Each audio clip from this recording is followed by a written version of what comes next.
নমস্কার।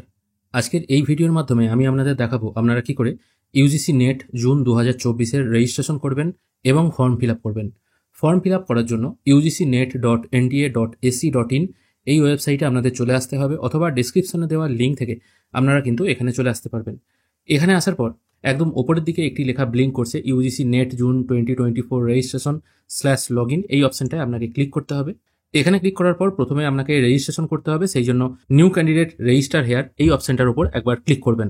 এখানে ক্লিক করার পর জেনারেল কিছু ইনস্ট্রাকশন চলে আসবে, যেখানে পেমেন্টের কথা বলা হচ্ছে। প্রথমে যেমন জেনারেল ক্যান্ডিডেটদের 1150 টাকা এখানে পেমেন্ট করতে হবে, জেনারেল ইডব্লিউএস এবং ওবিসি এনসিএলদের 600 টাকা, শিডিউল কাস্ট, শিডিউল ট্রাইব এবং হ্যান্ডিক্যাপ ক্যাটাগরির ক্যান্ডিডেটদের 325 টাকা পেমেন্ট করতে হবে, এবং থার্ড জেন্ডার ক্যাটাগরির ক্যান্ডিডেটদের 325 টাকা এখানে পেমেন্ট করতে হবে। এটার কথাই এখানে বলা হয়েছে। ফটোগ্রাফ আপলোডের ক্ষেত্রে এখানে বলা হয়েছে আপনাকে রিসেন্ট একটা ফটোগ্রাফ আপলোড করতে হবে, কালার অথবা ব্ল্যাক অ্যান্ড হোয়াইটে, যেখানে আপনার 80% ফেস থাকবে উইদাউট মাস্ক, এবং সব থেকে বড় কথা আপনার দুটো কান যেন এখানে পরিষ্কার দেখা যায়, এবং আপনাকে হোয়াইট ব্যাকগ্রাউন্ডের ফটোই কিন্তু এখানে আপলোড করতে হবে। ফটোর সাইজ হবে 10 থেকে 200 কেবির মধ্যে, এবং সিগনেচারের সাইজ হবে 4 থেকে 30 কেবির মধ্যে জেপিইজি ফরম্যাটে। দেখুন এখানে বলেই দেওয়া হয়েছে আপনি যদি ফটো ভুল আপলোড করেন তাহলে কিন্তু আপনি কারেকশনের কোনো রকম সুযোগ পাবেন না। সোজাসুজি চলে আসছি ফর্ম ফিল আপ প্রসেসে, সেই জন্য আই হ্যাভ ডাউনলোডেড এই অপশনটায় টিক মার্ক দিয়ে ক্লিক হেয়ার টু প্রসিড এই অপশনটায় ক্লিক করবেন। এখানে ক্লিক করার পর এখানে আরও কিছু ইনস্ট্রাকশন দেওয়া আছে। যদি আপনি আধার কার্ডের মাধ্যমে ফর্ম ফিল করতে চান তাহলে আই হ্যাভ আধার নাম্বার এই অপশনটায় একটা টিক মার্ক দিয়ে এখানে আপনার আধার নাম্বারটা পুট করে জেনারেট ওটিপি করবেন। আর যদি আপনার কাছে আধার কার্ড না থাকে বা আধারে ফোন নাম্বার লিঙ্ক না থাকে তাহলে এখান থেকে অনেকগুলি অপশন আছে, যে কোনো একটা চুজ করে নিতে পারেন। আধার নাম্বার পুট করে দেওয়ার পর জেনারেট ওটিপি অপশনে ক্লিক করবেন। তাহলে আপনার আধার রেজিস্টার ফোনে একটি 6 সংখ্যার ওটিপি চলে আসবে। ওটিপিটি নির্দিষ্ট করে পুট করে ভ্যালিডেট ওটিপি করবেন। ওটিপি ভেরিফাই হয়ে যাওয়ার পর কিছু কিছু ডিটেল অটোমেটিক এখান থেকে ফ্যাচ হয়ে চলে আসবে। ক্যান্ডিডেট নেমটাও আধার থেকে ফ্যাচ হয়ে চলে আসবে। তারপর আপনার বাবার নাম এবং মায়ের নাম পুট করবেন। তারপর আপনার ডেট অফ বার্থ যেটা আছে সেটা এখানে পুট করে দেবেন। তারপর আপনার ইমেল আইডিটি পরপর দুবার এই ঘরে বসাবেন। তারপর আপনার জেন্ডার সিলেক্ট করবেন। তারপর আপনার ফোন নাম্বারটি পরপর দুবার এ ঘরে বসাবেন। অল্টারনেটিভ কোনো নাম্বার যদি থাকে সেটা এখানে দিয়ে দিতে পারেন, অন্যথায় না দিলেও চলবে। তারপর আপনার ন্যাশনালিটি সিলেক্ট করবেন, এটা ইন্ডিয়ান সিলেক্ট রাখতে হবে। তারপর আইডেন্টিটি টাইপ একটা চুজ করতে হবে, এখান থেকে আপনি যে কোনো একটা চুজ করে নিতে পারেন, পাসপোর্ট, প্যান কার্ড। তবে এখানে কিন্তু আপনি দ্বিতীয়বারের জন্য আবার আধার কার্ড চুজ করতে পারবেন না, আধার ছাড়া অন্য কিছু এখানে চুজ করতে পারেন প্রথম অপশনটা যদি আপনি সিলেক্ট করতে চান। তারপর সেই আইডেন্টিটি প্রুফের যে নাম্বারটি আছে সেটা এখানে বসিয়ে দেবেন। তারপর আপনার টোটাল যে অ্যাড্রেস আছে, প্রেজেন্ট অ্যাড্রেস যেটা আছে সেটা এখানে পরপর বসিয়ে দেবেন আধার কার্ড অনুযায়ী। Village, post, country, state, district, pincode choose করবেন। তারপর প্রেজেন্ট ও পার্মানেন্ট অ্যাড্রেস যদি একই হয়ে থাকে এই ঘরটায় টিক মার্ক দিলে অটোমেটিক সবকিছু কপি হয়ে নিচে চলে আসবে। তারপর একটা পাসওয়ার্ড এখান থেকে সেট করে নেবেন, এবং একটা সিকিউরিটি কোশ্চেন চুজ করে, এই টাইপের সিকিউরিটি কোশ্চেন হয়, এরকম একটা কোশ্চেন চুজ করে তার অ্যান্সারটা নিচের ঘরে দিয়ে এখানে ক্যাপচাটি পুট করে সাবমিট করবেন। এরপর আপনি যে ডিটেলগুলো ফিল করলেন সেগুলো আপনার সামনে একবার প্রিভিউ আকারে চলে আসবে। সবকিছু একবার ভালো করে দেখে নিয়ে এই অপশনগুলো একটা করে টিক মার্ক দিয়ে আই এগ্রি অপশনটায় আবার একবার টিক মার্ক দিয়ে সাবমিট অ্যান্ড সেন্ড ওটিপি করবেন। এরপর আবার একটি কনফার্মেশন পেজ চলে আসবে, জাস্ট এটাকে ইয়েস করে দেবেন। তারপর আপনার কাছে এরকম একটি ডায়লগ বক্স আসবে, এটাকে জাস্ট ওকে করে দেবেন। তারপর আপনি আপনার ইমেল আইডিটি চেক করে দেখবেন, সেখানে একটি 4 সংখ্যার ওটিপি অলরেডি কিন্তু চলে আসবে। যদি ওটিপি না আসে কিছুক্ষণ ওয়েট করবেন। ওটিপিটি নির্দিষ্ট ঘরে পুট করে দেওয়ার পর এখানে যে ক্যাপচাটি আছে সেই ক্যাপচাটি নির্দিষ্ট ঘরে একবার পুট করে দিয়ে ভেরিফাই করবেন। ভেরিফাই করার পর আপনার ফর্মটি লগ আউট হয়ে যাবে, এবং আপনার সামনে এরকম একটা মেসেজ চলে আসবে, যেখানে আপনার বলা হবে আপনার রেজিস্ট্রেশন নাম্বারটি ইমেল আইডিতে পাঠিয়ে দেওয়া হয়েছে।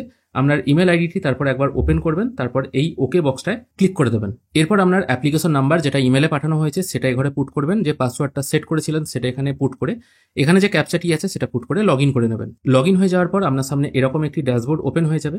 এদিকে আপনার অ্যাপ্লিকেশন নাম্বারটি শো হবে, এবং বাদবাকি অপশনগুলো এখানে ইনকমপ্লিট দেখাবে। কমপ্লিট করার জন্য কমপ্লিট অ্যাপ্লিকেশন ফর্ম এই অপশনটায় ক্লিক করবেন। এখানে কিছু কিছু ডিটেল অলরেডি শো হবে, রেজিস্ট্রেশন পেজ থেকে কপি হয়ে চলে আসবে। এখানে যদি মনে হয় সবকিছু ডিটেল আপনার ঠিকঠাক আছে তাহলে এই ক্যাপচাটি পুট করে সেভ অ্যান্ড নেক্সট করবেন। নেক্সট পেজে আপনার ক্যাটাগরি এখান থেকে চুজ করতে হবে। তারপর আপনার স্টেট চুজ করে নেবেন। আপনি ফিজিক্যালি হ্যান্ডিক্যাপ কিনা সেটা এখান থেকে আপনাকে চুজ করতে হবে। আপনার ডায়াবেটিক আছে কিনা সেটা এখান থেকে আপনি চুজ করে নেবেন। তারপর আপনার পিতামাতার অ্যানুয়াল ইনকাম কত আছে সেটা এখান থেকে চুজ করে নেবেন। তারপর এখানে ক্যাপচাটা পুট করে সাবমিট করবেন। নেক্সট পেজে আপনাকে জিজ্ঞাসা করা হচ্ছে আপনি কিসের ওপর বেস করে আপনি এই ইউজিসি নেটে অ্যাপ্লাই করছেন, মাস্টার ডিগ্রি না গ্র্যাজুয়েশন। যদি আপনি মাস্টার ডিগ্রি কমপ্লিট করে থাকেন তাহলে মাস্টার ডিগ্রি চুজ করবেন, অন্যথায় গ্র্যাজুয়েশন চুজ করতে পারেন। আমি এখানে মাস্টার ডিগ্রি চুজ করছি। তারপর এখান থেকে পাস স্ট্যাটাসটা দিয়ে দেবেন, আপনি এখন মাস্টার ডিগ্রি পড়ছেন নাকি পাস করে গেছেন সেটা এখান থেকে আপনাকে চুজ করতে হবে। এটা আমি পাস্ট রাখছি। তারপর কত সালে পাস করেছেন সেটা এখান থেকে আপনাকে সিলেক্ট করে নিতে হবে। তারপর কোন স্ট্রিম থেকে পাস করেছেন সেটা এখান থেকে চুজ করবেন। এটা হচ্ছে মাস্টার অফ আর্টস, MA রাখছি আমি। যদি আপনারা সায়েন্সের ক্যান্ডিডেট হয়ে থাকেন তাহলে মাস্টার অফ সায়েন্স রাখবেন, আর কমার্সের হলে এমকম সিলেক্ট করতে হবে। কি সাবজেক্ট ছিল আপনার সেটা এখান থেকে আপনি চুজ করে নেবেন। এমএ কোথা থেকে আপনি পাস করেছেন, ইন্ডিয়া থেকে না ইন্ডিয়ার বাইরে থেকে, সেটা চুজ করে নেবেন। কোন স্টেট থেকে আপনি পাস করেছেন সেটা এখান থেকে চুজ করবেন। কোন ইউনিভার্সিটি থেকে আপনি পাস করেছেন সেটা এখান থেকে আপনাকে সিলেক্ট করতে হবে। রেজাল্ট মোড তারপর সিলেক্ট করবেন আপনার রেজাল্ট পার্সেন্টেজে এসেছিল না সিজিপিএতে। যদি পার্সেন্টেজ হয়ে থাকে পার্সেন্টেজ চুজ করে টোটাল মার্কস আর অবটেন মার্কস এখানে পুট করলে পার্সেন্টেজটা এখানে ক্যালকুলেট হয়ে যাবে। আমি এখানে যেমন টোটাল মার্কস পুট করছি, তারপর অবটেন মার্কস যখনই আমি এখানে পুট করছি এটা অটোমেটিক 50% চলে এলো। তারপর এখানে এই ক্যাপচাটি পুট করে আই এগ্রি অপশনটায় টিক মার্ক দিয়ে 7 নেক্সট করবেন। এরপর এখানে জিজ্ঞাসা করা হচ্ছে আপনি পিএইচডিতে অ্যাডমিট হয়েছেন কিনা, ইয়েস নয় এটাই উত্তর দেবেন। এরপর এখানে আরও কিছু প্রশ্ন করা হয়েছে, আপনি এক্স সার্ভিসম্যান কিনা, আপনি অন্য কোনো রিসার্চ এক্সপিরিয়েন্স আছে কিনা, এগুলো জাস্ট হ্যাঁ বা নায় উত্তর দিয়ে এখানে ক্যাপচাটি পুট করে 7 নেক্সট করবেন। এরপর আপনাকে সিলেক্ট করতে হবে আপনি কি পারপোসে অ্যাপ্লাই করতে চান, অ্যাসিস্ট্যান্ট প্রফেসর হিসাবে না জেআরএফ হিসাবে না পিএইচডি হিসাবে। এবার এখান থেকে আপনার যেটা সঠিক বলে মনে হবে সেটা আপনি চুজ করে নেবেন। এবার এখানে বয়সেরও ব্যাপার আছে, সবসময় আপনি যে জেআরএফ পাবেন তাও নয়, জেআরএফ এর একটা নির্দিষ্ট বয়স থাকে, অন্যথায় আপনি এটা অ্যাসিস্ট্যান্ট টিচার বা পিএইচডি হিসাবে অ্যাপ্লাই করতে পারেন। এবার অনেকের হয়তো জেআরএফটা সিলেক্ট নাও হতে পারে, যেমন এক্ষেত্রে হচ্ছে না, সেক্ষেত্রে জানতে হবে এনার জেআরএফ অ্যাপ্লাই করার আর বয়স নেই। তারপর কোন সাবজেক্টে আপনি নেট পরীক্ষা দিতে চান, মানে আপনার সাবজেক্ট কি আছে সেটা এখান থেকে চুজ করবেন। কোশ্চেন পেপার টাইপটা এখান থেকে চুজ করতে হবে।